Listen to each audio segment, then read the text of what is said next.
Okay, today we're going to talk about rotations, and this is a difficult concept, so you're going to want to pause and think about things as they're presented to you.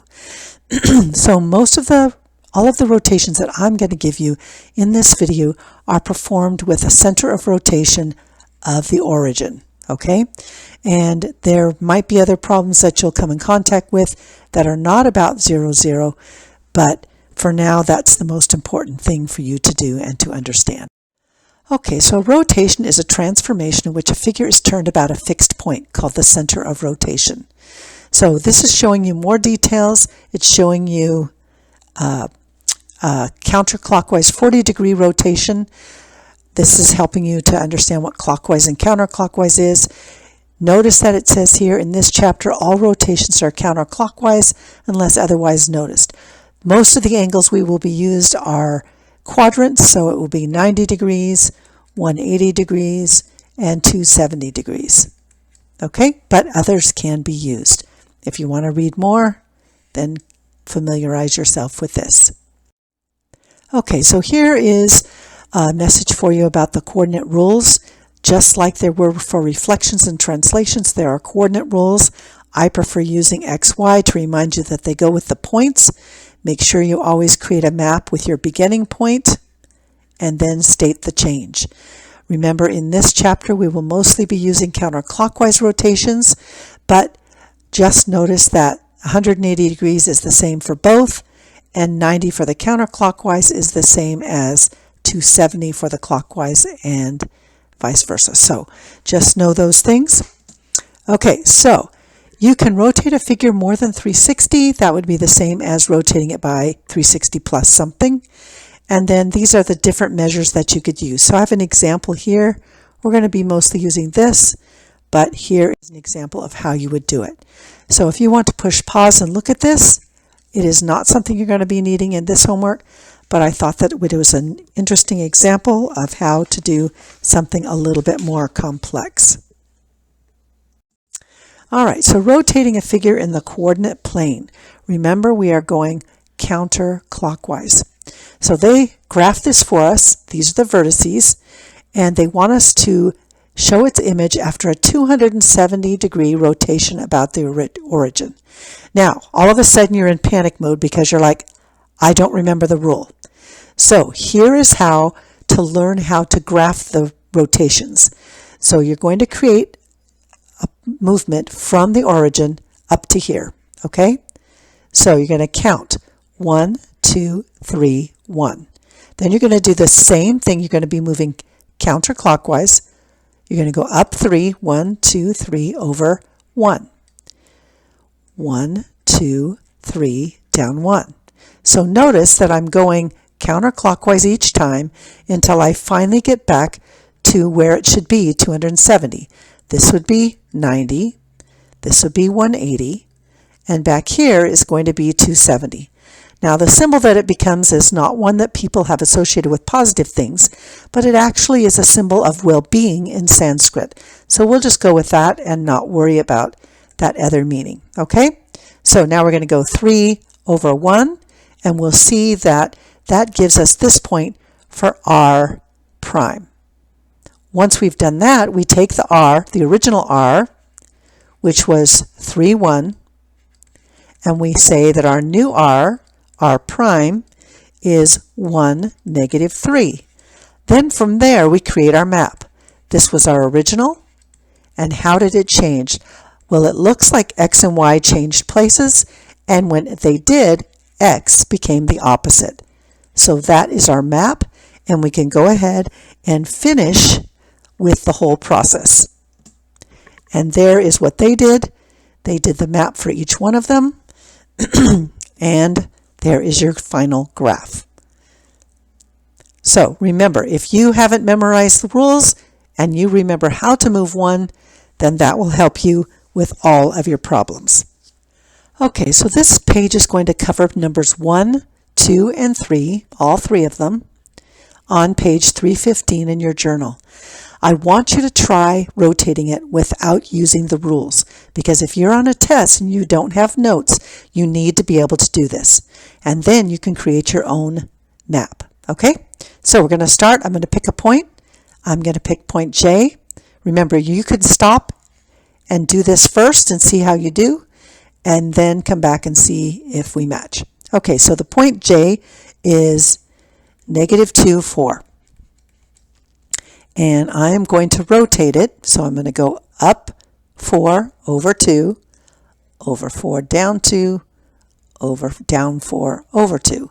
And so this should be, because I only move it twice to get 180, my new point J prime, is 2, -4. So I'm going to write that down. J is 2, -2, 4, and it becomes J prime, which is 2, -4. Now I'm going to create my map. X, Y, that's my original. That helps me decide what I'm doing to change it, and I carefully compare this X to this X, and I can see that it is the opposite. Then I compare the Y to the Y, and it is opposite. Sometimes they're switched in place. Make sure you don't use any numbers with a 0 in them, or numbers that are like 1, -1, or 2, 2, because those will confuse you and you won't be able to tell how the X and Y changed. So you always want to pick two numbers that are different. Okay? So now, once you've done that and mapped that, you are ready to go, and that should be your final figure. So what I would have done was do K, L, and M, each one to see the new position, and then graphed it. Okay? You can try rotating each one, but I think this is a little bit easier. So now I want you to do the same thing with number 2. Let's put that up there, and go ahead and push pause if you want to try it yourself, and we'll get going. Now this one you've got to be a little more careful. Notice that the units again are by 2's, but this one has point S is -1, 5. Okay? So I'm going to go ahead. They want me to move only 90 degrees, so I'm going to go up 5, over 1, over 5, down 1. And that is my new point S, and it is -5, -1. So I'm going to write my map. S goes from -1, 5 to S prime, which is -5, -1. So I can see that X and Y changed places. Okay, so I can put the Y in front, but the Y also became the opposite. But the X moved to the back and stayed the same. So that is the rule for 90 degrees. So now I would go ahead and apply that to R and T, and then regraph. So if you want to push pause again, go for it, and let's see how you did. Okay, so this is how that graph should look when you are all done.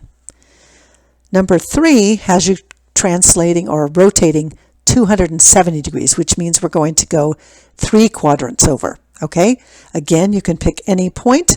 I am going to start with point C. So point C is 3, 1. Okay, and now I'm going to move it. So I go from the origin. I'm going to go over 3, up 1, up 3, over 1, back 3, down 1, and I've got to go one more quadrant, down 3, over 1.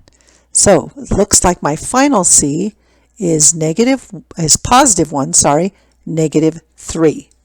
So I'm going to compare. C started with 3, 1, and it moved to C, 1, -3. So I can see that my map, they flipped again, they switched places. So X moved to the, or Y moved to the front, but didn't change, and X moved to the back, but is now the opposite.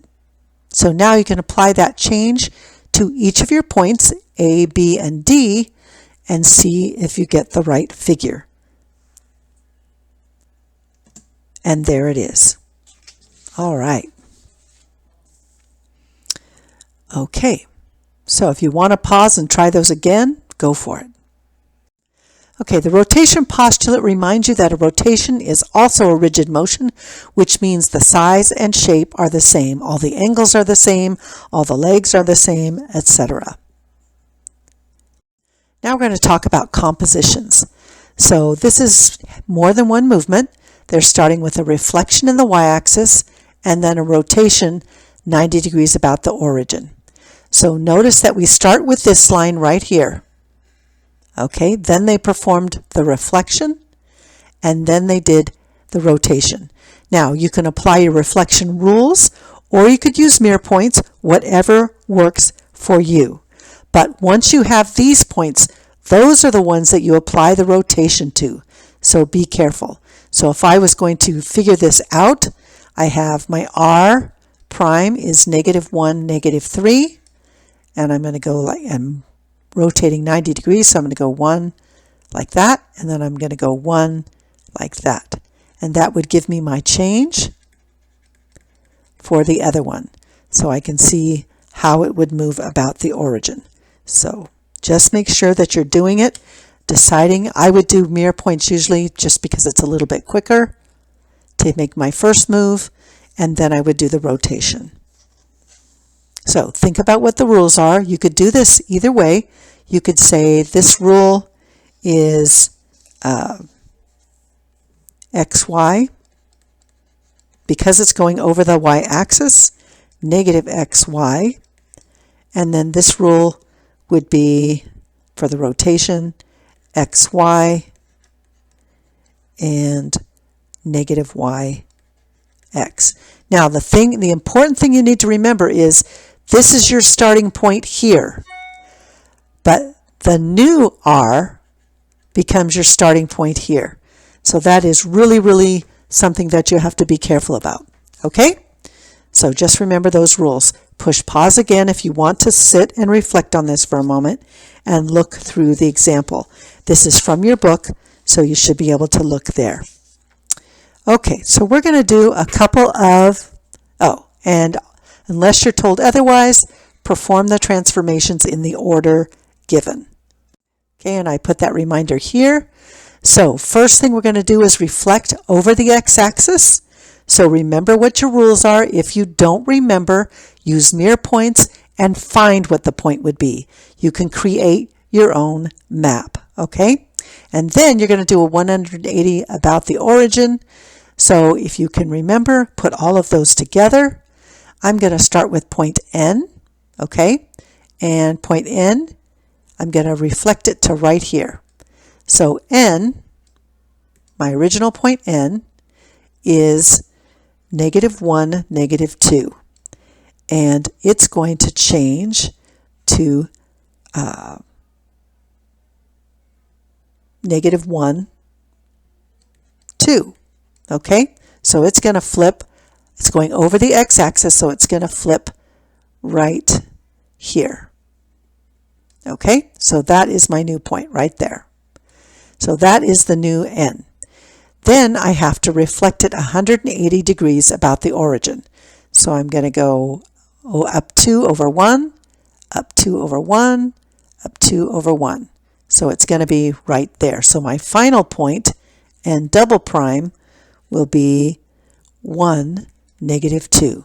So now you can create your map and find out from there. So I'm going to leave you alone with these, and you can push pause and try these, and I'm only going to give you the answers from here. So give it a try.